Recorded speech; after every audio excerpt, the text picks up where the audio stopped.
Hi, this is Frode and welcome back to ActualizeNotes TV. Today you'll learn how you can actually motivate yourself to move toward your goals, whether it's starting a business, writing a book, or studying for that exam, without relying on useless motivation strategies, like just imagining that $1 billion, or only positively fantasizing about the future, or just staying positive. These great ideas come from the book Rethinking Positive Thinking by Gabriele Oettingen.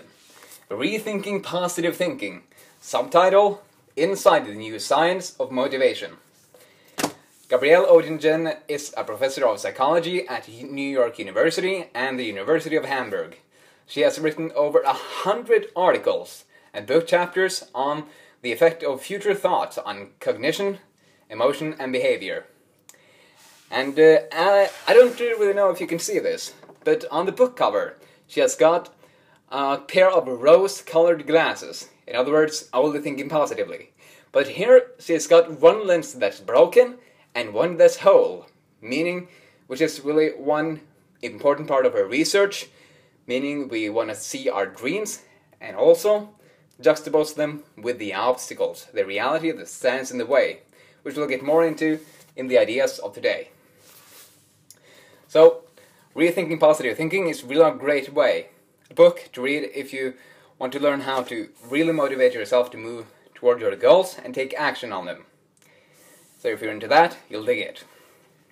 Our first big idea is dreaming.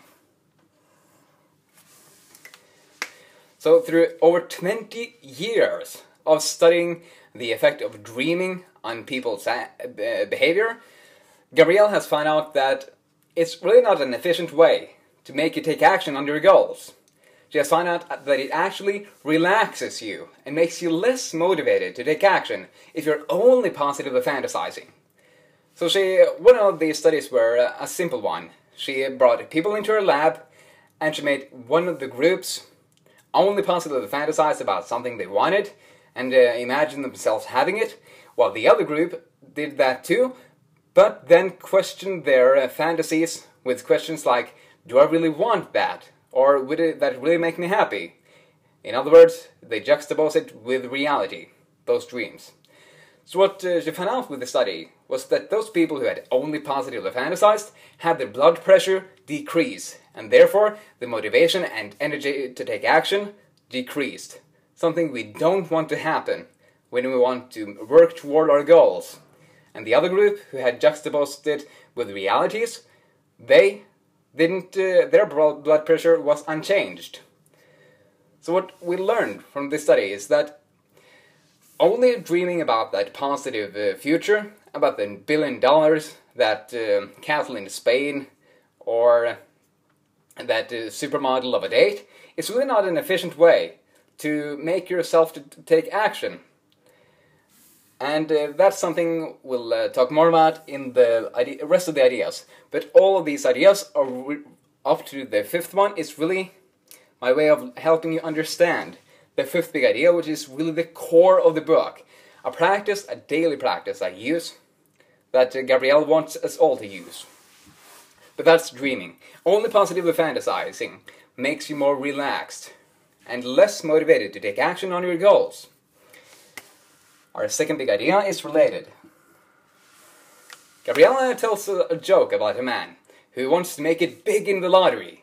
He wants to win the multi-million-dollar jackpot because he thinks it will make his life so much better. It will solve all of his problems. He would be able to buy a big mansion and get a lot more dates. So this guy doesn't really take any action. He waits for 1 month without anything happening.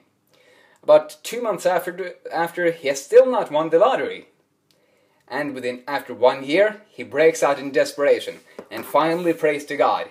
God, please let me win the lottery. Why won't you let me? What have I ever done to you?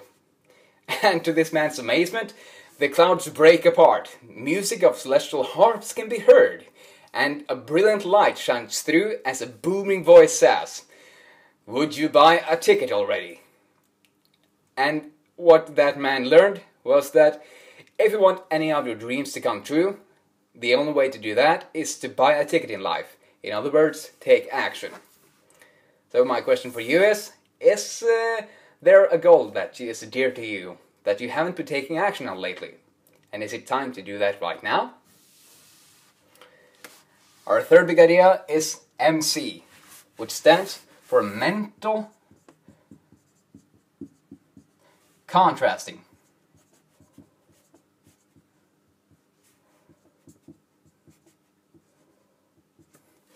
Gabriele didn't think it was. She was a bit let down because dreaming were making people struggle so much, and she wanted to find out if there was a way to turn things around, so dreaming would actually help people reach their goals. And she found out that the best way to do this was to make people dream about what they wanted to achieve, and then juxtapose it with the obstacles, the realities that stood in the way. And she found out that if you do this, if you dream about what you want to see, and then juxtapose it with the realities that might stand in the way of that becoming a reality, then you actually become more energized. But there's one key point with this. The goals have to be challenging, because of course we want to strive to become better, but they also have to be feasible. Gabriele found out that those people who made goals like being a billionaire within the next year or dating a supermodel really had no way of making those goals real, and therefore their subconscious mind didn't believe they could create that. And therefore, this technique, WOOP, wouldn't help, that we'll talk more about in the fifth big idea. So, and they didn't become more energized if their goals weren't feasible, and their dreams.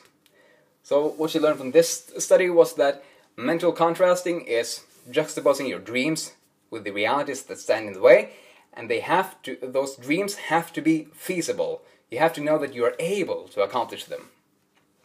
So you should check in with yourself right now. Do you have any goals that are simply not possible within the constraints of reality?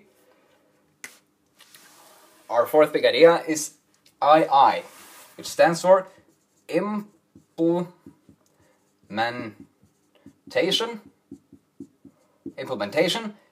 intentions, which are basically you decide how you're going to work toward your goals. You decide to take an action, and then you specify when, where, and how you're going to do it.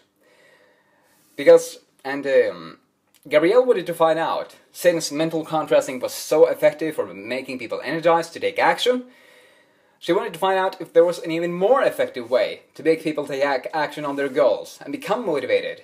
And luckily for her, her husband, Peter M. Galwitzer, had been pursuing some fascinating research on implementation intentions, how to achieve a wish.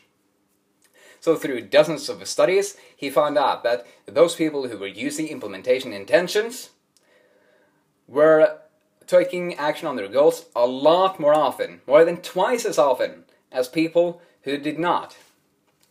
Which leads us to the last big idea, WOOP. Peter and Gabriele wanted to find out if they found out that mental contrasting and implementation intentions were much more effective if used together than alone. And that brings us to WOOP, which is an acronym and stands for Wish, Obstacle, Outcome, Wish, Outcome, Obstacle, and then plan. Meaning you have a wish, what you want to see, your number one goal. Then you have the number one outcome, which is really the number one benefit. For example, feeling great or earning money or whatever. Then you have the obstacle, and the key here is that obstacle in you. It's the obstacle within you that prevents you from fulfilling that wish. And finally we have the plan. The plan, and this is where the implementation intentions come in. Because implementation intentions take the form of if situation X happens, then I will do behavior Y. So if the obstacle that could prevent your wish occurs, then you will take this action. I can walk you through an example I use every single day. So, and then it's your turn. For example, today I used WOOP for practicing for and preparing this video. So my wish was to practice and record this video. My outcome, my number one benefit, was that I really feel great after recording one of these videos, because I know that it might help someone else use these ideas to improve their own lives, and hopefully it does for you. So it would feel really great, the number one benefit. Then the obstacle that stands in the way is often me not feeling like practicing and doing the work. And then my plan, if my obstacle I don't feel like practicing, then I will just get started. Because as Timothy Pitchell, leading researcher on procrastination, says in Solving the Procrastination Puzzle, just get started. Once we start a task, it is rarely as bad as we think. Which I've found to be very true for me. So now it's your turn. What is your wish? What is the number one thing you want to see today? And that brings me to another point. The WOOP is content neutral, so you can use it for big wishes and small, long-term and short-term wishes or goals. And you can use it to improve your skills, become a better student, or improve your relationships. So what is your wish? The number one wish you want to achieve today, tomorrow, next week, next month, next year? Then what's the number one outcome? Having a feeling often helps here. It would feel great, you would feel proud, whatever. Then what's the obstacle within you? We're not talking about your boss, your family, your coworkers. We're talking about what's the obstacle within you that might prevent you from fulfilling that wish. And finally, if that obstacle occurs, then what will you do? How can you prevent that obstacle or overcome it when it arrives? So that was WOOP. I hope I sold you on it. And this is really the number one idea of the book. I use it every single day, in the morning and night. And I found that I'm taking much more action on what I'm deciding to do during my days and my goals after I started using this technique, WOOP, Wish Outcome Obstacle Plan, which consists of implementation intentions, if, then, mental contrasting, what's my wish and obstacle. We have to buy a ticket in life by taking action if we want our goals to become a reality. And dreaming. Only positively fantasizing about your dreams makes you more relaxed and therefore less inclined to take action on what's important to you. Well, that is a super quick look at Rethinking Positive Thinking. Thank you, Gabriele. Now, I would love to hear what you think about these ideas in the comment section. I hope you enjoyed. Thanks for watching. Have another awesome day. See ya.